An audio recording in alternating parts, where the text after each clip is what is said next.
The Adeptus Ministorum has many devoted followers, all fervent believers in the God Emperor of mankind. When called to war, they form a zealous militia force in themselves, but since the age of apostasy, the ecclesiarchy has not been able to train or maintain an army of its own, at least officially. However, thanks to a loophole in the system, there is a militant arm of the Ministorum, an all-female order of warriors that are fanatical in the extreme, dedicated to their work and their God in equal measure. Often seconded to and associated with the Order Hereticus of the Inquisition, their order's militant root out and cleanse any heresy and corruption in society and on the battlefield, whilst their other orders deal with matters both ecclesiarchal and otherwise. Originally known as the Daughters of the Emperor from the agri-world of San Lior, and with the Sisters of Battle forming their military contingent, they are known collectively as the Adepta Sororitas. My name is Michael for Tactica Imperialis, and welcome to 40k Stories. The origins of the Adepta Sororitas are both clear and a little bit mysterious, at least a tiny bit. They were originally an all-female cult known as the Daughters of the Emperor, living on the probably quite backwards agri-world of San Lior, worshippers of the Emperor and peerless warriors in equal measure. They came to the attention of Administratum High Lord and Ecclesiarch Goge Vandaya during the Reign of Blood in the wider Age of Apostasy, who was initially enraged that a cult was not worshipping the God Emperor exactly his way. However, he changed his mind and saw these 500 or so women, whose path to worship came from inner purity above all, as an opportunity rather than a threat, and he travelled to meet them. After using his visit as effectively propaganda threatening the populace to comply by force, Vandaya came to the Temple of the Daughters but found his way barred, told the Daughters did not accept his authority as an agent of the Emperor. However, the Ecclesiarch was ready and ordered an officer accompanying him to shoot him. After a moment of hesitation, he did so, but there was a flash of light and Vandaya was unharmed, convincing the Daughters, who kneeled as one. Of course, those who know of technology know that Vandaya was wearing a Rosarius, whose energy field protected him. He assumed correctly that the Daughters had never come across or even heard of such wondrous things. Thanks to this blatant cheating, the Daughters of the Emperor became devotedly loyal to Vandaya, serving as his personal guard, renamed as the Brides of the Emperor. They served at his side throughout the Reign of Blood, led by a woman named Alicia Dominica, and even as everything fell apart around Vandaya, the Bride stood with him right to the end. Well, almost. At the climax of the rebellion against Vandaya, led by the Confederation of Light under Sebastian Thor and supported by the Adeptus Astartes, the Brides held the line in the ecclesiarchal and/or imperial palace when members of the Adeptus Custodes infiltrated to meet Alicia and her most trusted brides. The centurion leading them attempted to show Dominica the error of her ways, turn the brides on their lord, but she flat out refused. In what may well have been a last gambit, the centurion left his entire squad behind as hostages and took Dominica along with 5 of her most trusted: Catherine, Silvana, Lucia, Mina, and Arabella. Where exactly they went is ever so slightly unknown, but it's heavily implied, if not confirmed, that they were taken to the Golden Throne itself, brought into the presence of the God Emperor. Whatever truly transpired there, when the 6 women returned, they had renounced both Vandaya and the name he gave them. They were not the brides, but the Daughters of the Emperor once again. They stormed back to the palace, interrupting Vandaya in the middle of one of his infamous rants, and after a brief condemnation of the traitorous ecclesiarch, Alicia took his head and brought the Reign of Blood to an end. In the aftermath, the newly appointed ecclesiarch Sebastian Thor passed the decree passive under pressure from the High Lords of Terror, forcing the ecclesiarch to disband its military and never again bear men under arms. Note that wording, it's critical. Thor then argued to the High Lords that because the Daughters of the Emperor were female in their entirety, they did not count as men under arms, and so they did not have to disband. It was a blatant defiance of the spirit of the decree passive, but it was allowed, and Dominica reformed the Daughters of the Emperor to become the Adepta Sororitas. Thor's logic for keeping them around was more than just having an armed force for the Adeptus Ministorum. If you remember, the Daughters valued inner purity above all else back on San Lior, and this would allow the Sororitas to serve as some sort of regulator for the ecclesiarchy, keeping people on the straight and narrow in case anyone had Vandaya-like aspirations of dominance. In terms of organisation, Dominica split the Sororitas into 2 halves, known as convents. The convent Prioris has its headquarters on Terra itself, whilst the convent Sanctorum is based on Ophelia 7. This world was once the base of the entire ecclesiarchy for a very brief time before the Age of Apostasy, and is now the second holiest world behind Terra. The Emperor and the Imperial Fist personally conquered it in the Great Crusade, so I suppose it makes sense that Earth the Emperor himself walked on would be rather revered. The fighting forces of the convents were known as the Orders Militant, though there are civilian divisions too, which we'll discuss soon. And it's these Orders Militants that are known collectively as the Sisters of Battle. Most people assume the Sisters and the Sororitas are one and the same. Close, but not quite, I'm afraid. There were no further divisions between the convents initially, but after Sebastian Thor's death, his successor Alexis the 22nd split the Orders Militant into 2 per convent, with Dominica being patron of one, and other members of her guard in the Golden Throne being given others. There were initially only 4, which doesn't add up given 6 were taken by the Custodes. The other 2 finally got orders dedicated to them in M38, or maybe 9. All these original 6 died and after being made living saints. Being human, they don't live forever. The last to go was Arabella, who disappeared after Mina's death, whilst Dominica herself died about 400 years after the Age of Apostasy ended on the planet of Fried's White World. Not sure if being a saint gets you a longer lifespan, whether it was, stimulants, or whether humans can genuinely live that long. She wasn't even last to die after all. After her death, the Sororitas were instructed to elect a new leader from within their ranks, and after many weeks they chose Palmiro from one of the civilian orders. Palmiro, however, did not want the job, and wished to undertake a pilgrimage to San Lior instead. To be fair, none of the Sororitas felt themselves as worthy successors to Dominica. It took the intervention of Ecclesiarch Equitus XI to force the issue. The others relented after a fashion. Palmiro was permitted to take a pilgrimage on the condition that she would take up the new position of abbess of the Adepta Sororitas upon her return as a form of penance. Palmiro accepted, and to this day the tradition has been maintained. The least willing candidate for the job is elected as abbess as penance, and must take a pilgrimage to San Lior before taking the job. The position is actually vacant at the moment. The current abbess Sabrina went missing on her pre-election pilgrimage to San Lior, and until her fate is discovered, or she returns, a new one cannot be elected, otherwise there's potentially 2 people holding one office. I suspect, therefore, that the 2 prioresses who lead the convent prioris and sanctorum are joint acting heads, and if the sororitas are part of the senatorium imperialis, one of them will go to represent. It's a temporary role that the abbess can sometimes hold. Though there are still only 2 major convents within the Adepta Sororitas, the number of orders within them has increased with time. Of course, the most famous are the Orders Militants, originally 6 but now there's many more, aka the Sisters of Battle, who serve as the warriors within the organisation. Beyond those, there are the various civilian/non-combat orders, though not all of these are known, as many are considered to be minor orders. The first of the major ones are the Orders Hospitaliae, essentially the medics of the Sororitas who operate in both civilian areas and combat zones. They'll tend to almost any Imperials that aren't Astartes, possibly because biology, serving in any of their military organisations too. I assume in the case of the Astra Militarum they work in camps and bases rather than go into the field, since the Guard have their own medics too, but I cannot be sure. The Orders Dialogus are, in effect, translators and scholars, working to translate the various languages of the Imperium and even its enemies like heretics and Xenos. Given the variance in even basic low Gothic from world to world, I suspect they are kept extremely busy, and they are probably vital in the dispersion of imperial announcements to make sure everyone gets the message. The Orders Famulus are also incredibly well educated, but their skill is in history and diplomacy as opposed to language.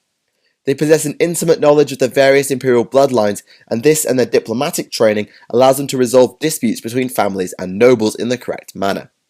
They also serve within these households as advisors, though their presence is a constant reminder to those houses of their loyalty to the ecclesiarchy and of course the emperor above themselves. If the governor steps out of line, I don't doubt those sisters will either bring them into line or call in the Orders Militant as backup.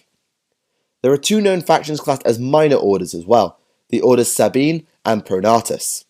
The Orders Sabine are the missionary contingent of the Sororitas, travelling alongside the Missionarius Galaxia of the Ecclesiarchy to convert new worlds to the Imperial Creed. They excel at infiltrating the society they're converting, so I suspect they do a lot of behind-the-scenes work compared to the Ministorum missionaries, laying the ground for conversion in a way. By contrast, rather than advancing the future of the Ecclesiarchy, the Orders Pronatus safeguard its past. Their duties pertain to the relics of the Ministorum, their collection and protection, and other things. It is suspected they may also deal with chaos artifacts too.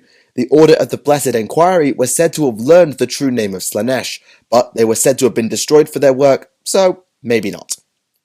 Every order, militant or otherwise, is led by a warrior, linguist, doctor, other, called the Canoness Superior. This individual not only runs her order, but in the case of the Big Six dedicated to Dominica and co., they are also technically responsible for the lesser orders spawned from their major one. It's all theoretical, but means that the lesser orders don't quite have the same autonomy from their primogenitors as the starting successor chapters, for example. Interestingly, the lesser orders militants are not created in a conventional way. They're often just forces left at a significant location to the ecclesiarchy that gradually develop their own unique identities, rather than being an official split from the major orders. Explains why they're still answerable to the parent one, I suppose, rather than like successors to founding chapters, going back to that example.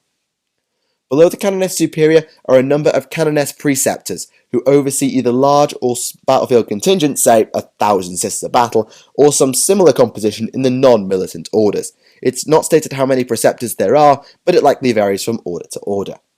The mid-level organisational tier is the Commandery, headed up by a Canoness Commander, and could be anything from a detachment of Battle Sisters to the staff at a field hospital, depending on the order's nature. Most non-militant ones never deploy in larger numbers than a commandery, though whether this is due to lack of numbers or other factors is unclear. The smallest and thus most common is known as a mission, headed up usually by a regular canoness or by a subordinate known as a palatine. These will usually only be a few squads in strength for the order's militant, or maybe a small diplomatic force, but I suspect that if you come across the sororitas, then it will almost certainly be in this sort of strength. The other place you may expect to find the sororitas, especially the order's militant, would be at the side of the Ordo Hereticus of the Inquisition. The order was founded after the Age of Apostasy, around the time the sororitas were reorganized by Dominica, and the relationship between the two organizations was codified in a meeting called the Convocation of Nephilim. This meant that the Sisters of Battle became the chamber militants for the Ordo Hereticus. They're officially still part of the ecclesiarchy, but if a Hereticus Inquisitor comes calling, the Sisters will answer, despite their zealous dogmatic mindset being the complete opposite of the Analytic Inquisitors. The non-militant orders also help the Inquisition too, most notably the Orders Dialogus. Sisters seconded to the retinue of an Inquisitor are known as Sages, and will often have extra modifications to increase their mental capacity. Their main duty is to help the Inquisitor locate their targets, predicting movements and conversing with the local populace whose language the Inquisitor may not speak. I'm sure that other non-militant orders, particularly the Hospitalier and the Pronatus I reckon, will also have roles to play in the Order Hereticus' plans, even if we don't have the same explicit evidence as we do with the Militant and the Dialogus. All of the Adeptus Sororitas, or at the very least all the Sisters of Battle, are recruited from the Schola Progenium, the schools run by the Adeptus Ministorum for the orphaned children of fallen Imperial officials. We don't have any idea at what age they're recruited at, nor how long their training lasts before they're sent out into the field, but we know that a combination of the Progenium education and further indoctrination makes them incredibly devoted to the God Emperor, their spiritual father, in their own eyes. Those placed into the Order's militant, or maybe those who choose it, we don't know how it's done, will then become Battle Sisters, armed with a pattern of bolter unique to them called the Godwin Deas pattern. They also have unique power armor designed for human rather than Astartes use. The Sisters have no black carapace, so cannot access all the features of the armor, but the lighter design still grants them strength and resilience without impacting their agility. The armor is actually a Vandire's design, having been commissioned for the Brides of the Emperor, but the helm, known as the Sabbat pattern helm, even though Saint Sabbat predates the Sororitas, was only made commonplace in mid-M38 or so. Equivalent ranks of the Battle Sister are the Dominion and the Retributor, charged with carrying the special and heavy weapons of the Sororitas respectively. The Dominion squads are made up of the most aggressive and impetuous of the Battle Sisters, though they are slightly tempered by their training, and they will often serve as the vanguard of the Sisterhood's assault. By contrast, the Retributors are the calmest and most logically driven of the Sisters, able to effectively target and eliminate their enemies with their heavy weapons. Bear in mind, they're still religious zealots at the end of the day, so they believe the Emperor guides their aim rather than it being their own ability. So that claim of most logical Battle Sister doesn't say half as much as it might in their favour. Some Sisters are trained in the use of jump packs, forming rapid assault squads known as Seraphim. The word comes from one or two of the old Terran religions denoting a group of high-ranking angels. Guess these girls think rather highly of themselves, eh? For the elite of the Order's militant, there are the Celestine squads. These women are well trained in the old arts of the original daughters of the Emperor, and their leaders, the Celestine superiors, are vital aids in the daily running of their order, as well as potential battlefield commanders if the canoness is otherwise engaged. The best of the Celestines are actually part of the convent sanctorum on Ophelia 7, known as Ophidian Celestine squads, and they can occasionally form the bodyguards of canonesses. However, there is a way to leave the sisterhood other than death, at least temporarily and only in part. If a sister falls short of or otherwise fails the strictures of the sisterhood, they can volunteer themselves as outcasts known as Sisters Repentia. They become in effect martyrs, cast aside yet revered by the rest of the sisterhood and seeking a glorious death in battle to try and redeem themselves. It seems that the Repentia can, repent without having to die, allowing them to rejoin the ranks, but I believe they are vastly in the minority given their lack of armour and reliance on melee combat with their massive two-handed eviscerators. However, this is far from the worst thing that can happen to a repentant sister, especially if they do truly sin and commit a crime. For them, or individuals such as sinful priests or the worst of heretics, there exists the Penitent engine. This is a war machine and torture device both. Neural implants cause immense feelings of pain and guilt for the interred pilot, making them charge headlong into battle and murder the enemy with flamers and melee weapons. Those interred into the Penitent engine are, as far as we know, beyond redemption. Only in death can they atone for their sins. As many of the Penitent engines are manned by ecclesiarchy or sororitas members, the sisters consider it their duty to watch over them and accompany them in combat, which explains why the engines fight as part of their armies. As far as weapons go, the sisters do not have as broad a range of man-portable weapons as the Astartes or even the Astra Militarum. Instead, they rely on something of a holy trinity of weaponry, at least I've heard that phrase used: bolter, flamer, melter, and their larger and smaller cousins. These are pretty much the only types of ranged weapons I think I've ever seen issued to a battle sister, though I do believe unique variants or other ones can be wielded by canonesses, etc. Maybe a plasma pistol, maybe a condemner bolt gun? I'm not 100%. Though they've only been around for about half the time of the legendary Adeptus Astartes, there are still several famous members of the Adepta Sororitas. We've discussed one of them before in the past when we talked about the living saints, Saint Celestine. For the record, many living saints are drawn from the ranks of the Sororitas thanks to their power and piety. Celestine was once a battle sister, or more accurately, one of the Sister Repentia, in the Order of Our Martyred Lady, whose patron is none other than Catherine. She was killed supposedly on the planet Eurytion, and yet when her body was recovered she was found to be alive and miraculously healed soon after. She then ventured to the world of Sanctus Lys, keeping the entire Palatine Crusade on hold to do so, and travelled into the tomb of St. Catherine herself alone. She returned the next day clad in Catherine's armour and wielding the mighty Ardent Blade, and became further venerated by the Sororitas, especially as she led and won many wars of faith. She was believed to have died again on the world of Thorax, but then showed up on Cadia during the 13th Black Crusade with a new set of abilities.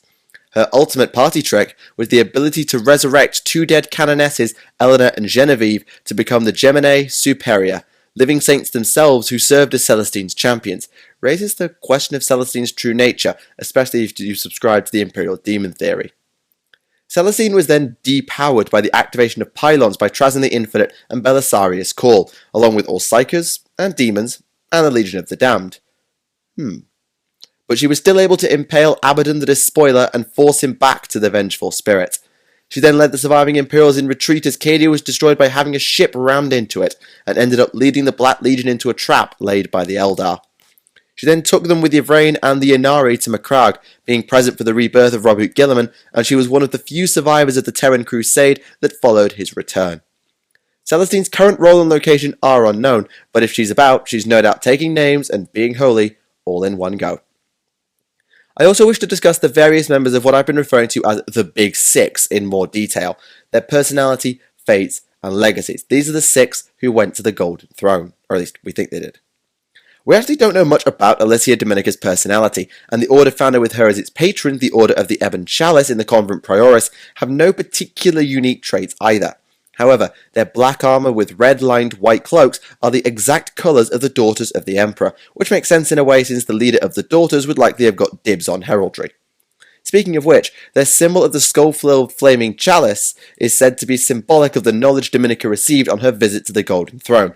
Exactly what it represents we're unsure, though I'm sure you all have a theory or a guess. Dominica's second was believed to be Catherine Elysius, known as the Shield-Bearer for her role in carrying the shield for Dominica. She was a determined avenger even beyond the standards of the others, and her fiery nature was reflected in her order, the Order of the Fiery Heart, in the Convent Sanctorum. For those confused, since Catherine is the patron of the Order of our Martyred Lady from our discussion of Celestine, the name of the order changed after Catherine was murdered by a witch cult on the world of Menestius, due to the sisters being incredibly moved by her death. As a form of eternal vengeance for her death and those of their sisters, the members of our Martyred Lady share their founder's determination as well as a total lack of mercy. The other initial order within the Convent Sanctorum was the Order of the Valorous Heart, led by St. Lucia, the youngest and most penitent of the Big Six. The Valorous Heart in turn are penitent in the extreme, still wishing to atone for the role of the daughters of the Emperor in the Age of Apostasy, and as a result, a larger amount exile themselves to the Repentia than in perhaps any other order. Lucia herself was tortured and then martyred by an unknown cult at an also unknown place and time, but it's said that her and her fellow captured sisters' refusal to submit or give in, taking their death silently, gave the order its name. The last of the initial orders was the Order of the Argent Shroud, but they would not be led by their patron Silvana for long, if at all.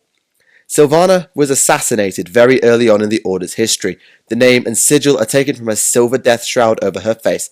Argent means silver in the ancient Terran language of French. I do the pronunciation because I find it easier. The two major orders founded later were the Orders of the Bloody Rose and the Sacred Rose, part of the Convent Sanctorum and Prioris respectively. The Order of the Bloody Rose has Mina as its patron, a fierce but somewhat mysterious woman murdered by a blood cult during prayer. She did take a lot of them going down with her though.